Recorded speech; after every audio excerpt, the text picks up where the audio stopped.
একটু আগে যে আমাদের মানবিক শকত ভাই যে কথাটি বললেন, এটি আমাদের ধর্মেও একই কথা বললেন যে যিনি রোগীর সেবা করবেন তিনি বুদ্ধিরই সেবা করবেন।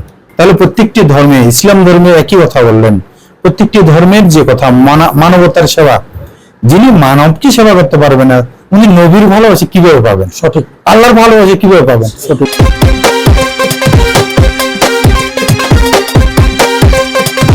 বিসমিল্লাহির রহমানির রহিম। দেশ এবং প্রবাস থেকে এই মুহূর্তে যারা দেখছেন সবাইকে আসসালামু আলাইকুম। আজকে আমি অবস্থান করছি বাংলাদেশের প্রথম বেয়ারিশ চিকিৎসা পুনর্বাসন কেন্দ্র তথা বেয়ারিশ হসপিটালে, যেখানে 120 শয্যা বিশিষ্ট এই হসপিটালটিতে রাস্তা থেকে কুড়িয়ে পাওয়া কিংবা মানুষের নিয়ে আসা পচে গলে নাগট হয়ে পোকা পড়ে যাওয়া যে সমস্ত শারীরিক অঙ্গ প্রত্যঙ্গ খুবই বিভৎস অবস্থায় ড্রেনের ডাস্টবিন থেকে নর্দমা থেকে তুলে নিয়ে এসেছে, সেই মানুষগুলোর চিকিৎসা কেন্দ্র একজন এমবিবিএস ডক্টর সহ সিনিয়র নার্স, ড্রাইভার এবং এমপ্লয় সহ 25 জন মানুষের নিবিড় পরিচর্যায় এই মানুষগুলোর সেবা কার্যক্রম অব্যাহত রয়েছে।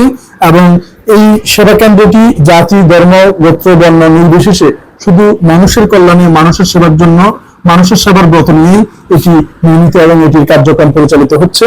তো আজকে আমরা অত্যন্ত আনন্দিত যে আমরা আমাদের এই কার্যক্রমের সাথে দুজন মানবিক মানুষ আমরা সম্পৃক্ত করতে পেরেছি, বা ওনারা আজকে আমরা কৃতার্থ, ওনারা এসেছে এবং ওনারা এই মানুষগুলোকে দেখেছে এবং এই মানুষগুলোর খুব কাছ থেকে সান্নিধ্যে গিয়ে মানুষগুলোর স্পর্শ অনুভব করেছে এবং এই অজানা অসহায় মানুষগুলোর জন্য ওনারা যে ওনাদের নিবেদিত যে অন্তরাত্মা সেটা আমাদের সাথে আজকে আত্মপ্রকাশ করেছে। এবং তারই ধারাবাহিকতায় আমাদের মধ্যম মাদ্রাসা হাটহাজারী চট্টগ্রাম বাংলাদেশ এই সপ্তপথ ফাউন্ডেশনের সিও আমাদের দিদি মানসী বড়ুয়া আমাদের সামনে উপস্থিত রয়েছেন।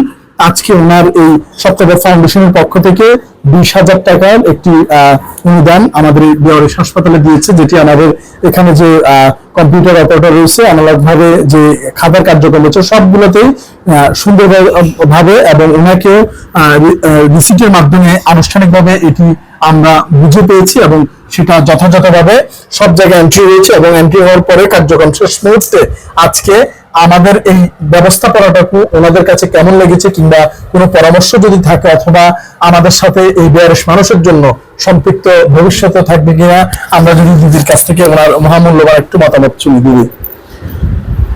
হ্যাঁ, আসলে এসে অনেক ভালো লেগেছে। ওনারাই তো আসলে আমাদের মা বাবা ভাই বোন সবাই, ঠিক না? আমরা যদি পাশে যদি না থাকি তাহলে কে থাকবে? তো চেষ্টা করব পাশে থাকার জন্য, অবশ্যই আবার আসবো। অনেক ভালো কেমন লাগছে? আমার অনেক ভালো লাগছে। ভবিষ্যতে আমাদের সাথে অবশ্যই ভবিষ্যতে আমরা যদি না থাকি কে থাকবে বলেন? অবশ্যই থাকতে হবে। ধন্যবাদ মানসী বড়ুয়া দিদিকে, সিও সপ্তপথ ফাউন্ডেশনের। এবং আমার পাশে রয়েছেন আরো একজন আমার খুব শ্রদ্ধেয় ব্যক্তি, আমাদের অত্যন্ত সম্মানিত একজন বংশ ভিক্ষু, আমাদের একজন ভান্তে লোকবংশ ভিক্ষু। উনি আসলে পৃথিবীর সবচেয়ে বড় ধর্ম ইবাদত হচ্ছে মানুষের সেবা করা।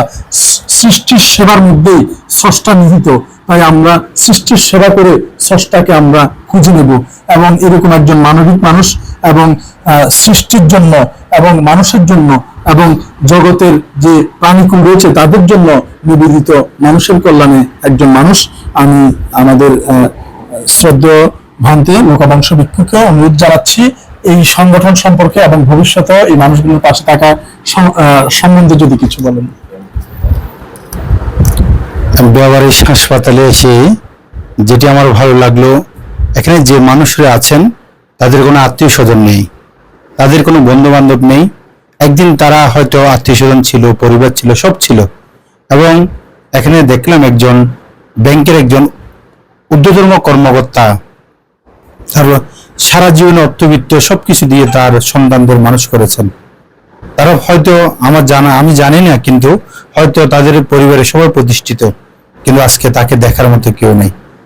তাকে এনে এখানে যে আশ্রয় দিয়েছেন, পাশাপাশি যাদের অঙ্গ প্রত্যঙ্গ চলে গিয়েছে তাদেরকে যেভাবে সেবা দেওয়া হচ্ছে এটি দেখে অভিভূত। আসলেই ওনার একটি কথা আমার খুব ভালো লাগছে, আমি সবসময় সে কথাটি বলি, আমরা সৃষ্টিকর্তাকে অলৌকিকভাবে খুঁজতে চাই, কিন্তু সৃষ্টিকর্তা তো মানুষের সেবায় নিহিত থাকেন। এটি যে একটু আগে যে আমাদের মানবিক শকত ভাই যে কথাটি বললেন, এটি আমাদের ধর্মেও একই কথা বললেন যে যিনি রোগীর সেবা করবেন তিনি বুদ্ধিরই সেবা করবেন। তাহলে রোগীর যিনি সেবা করবেন যাদের, উনি স্বয়ং বুদ্ধির সেবা করবেন।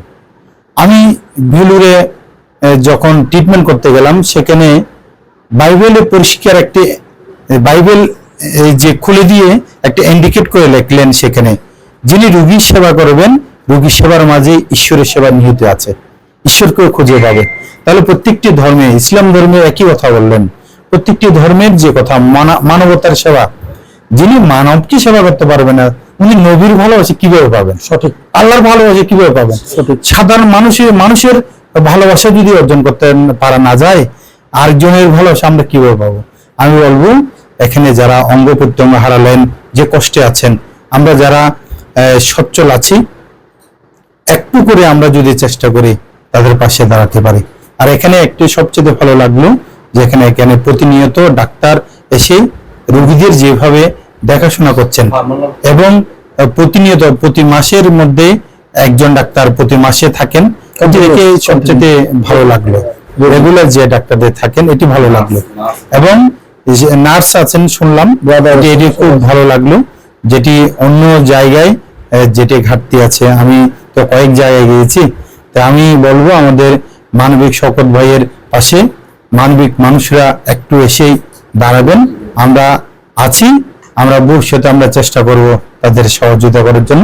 এবং যারা আজকে দেখতে পাচ্ছেন, আপনারাও কিন্তু এই যে মানবিকতা কাজের মধ্যে একটু অংশগ্রহণ করে আপনারা নিজের যে মানবিক গুণাবলীকে আরো সমৃদ্ধ করবেন, এই কামনা করে।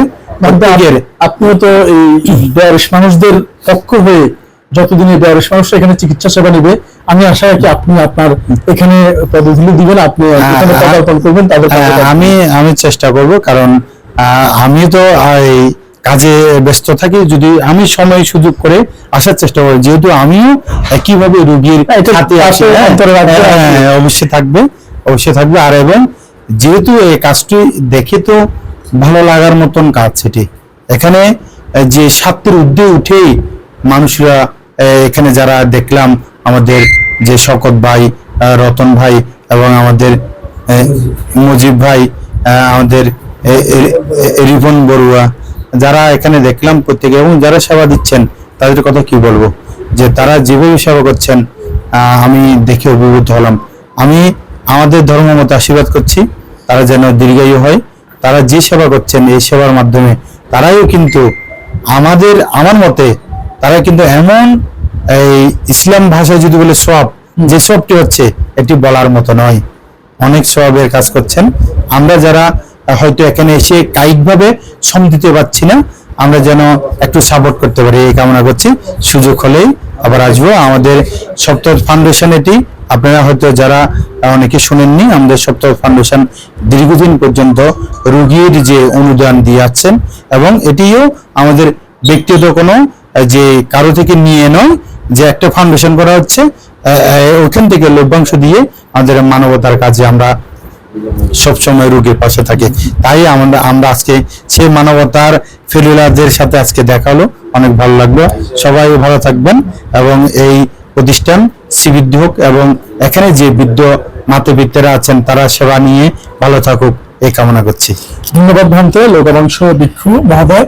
ইনশাল্লাহ আমরা যাতে ভবিষ্যতে এই ধরনের কাজ চলমান রাখতে পারি। এবং সবচেয়ে বড় মেসেজ হচ্ছে, এখানে এটা ব্যক্তিগত কোনো কারো প্রতিষ্ঠান নয়, এখানকার অ্যাকাউন্টিং সিস্টেম সম্পূর্ণ স্বতন্ত্র এবং আলাদা, এবং এখানে যে কেউ আসতে পারে, যে কোনো ধরনের পরামর্শ, এবং সবার আমরা এখানে নিমন্ত্রণ জানাই। আপনারা আসুন, দেখুন, ভিজিট করুন, এবং কিভাবে এটি আরো সুন্দরভাবে পরিচালিত করতে পারা যায়, সবার সম্মিলিত প্রয়াস আমরা আশা রাখছি ইনশাল্লাহ।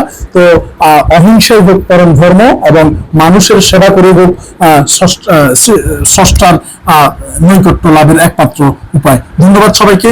বাংলাদেশের প্রথম বেয়ারিশ চিকিৎসা পুনর্বাসন তথা বেয়ারিশ হাসপাতাল থেকে। আসসালামু আলাইকুম ওয়া রাহমাতুল্লাহি ওয়া বারাকাতুহু।